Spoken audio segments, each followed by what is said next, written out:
लक्षात ठेवा, या वेळेला जर का पोरगी होणार असेल ना तर आत्ताच ते पाडून टाकायचं पोर. या वेळेला मला नातूच पाहिजे.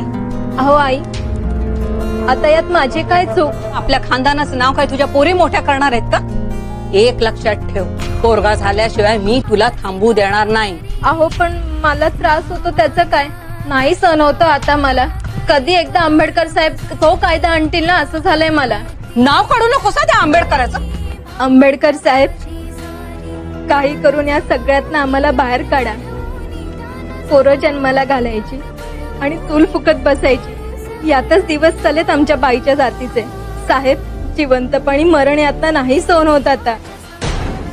आपल्याला मूल होऊ द्यावं का नाही हा निर्णय घेण्याचं स्वातंत्र्य प्रत्येक स्त्रीला असलंच पाहिजे. कारण गरोदरपणाचा, बाळंतपणाचा आणि मुलाच्या संगोपनाचा सगळा भार हा स्त्रीवरच असतो. त्यामुळे कोणत्याही कारणाने जर एखाद्या स्त्रीला मूल होऊ देण्याची इच्छा नसेल तर तिला गर्भधारणच टाळता येण्याची सुविधा असलीच पाहिजे. बायांनो शिकून या तुम्ही विवाह ज्ञानी, मानानं जगावया मुलांना करा शहाणी. भिऊ नका, रडू नका उगाच येड्यावानी, हक्कासाठी लढू चला मिळून वीरावानी.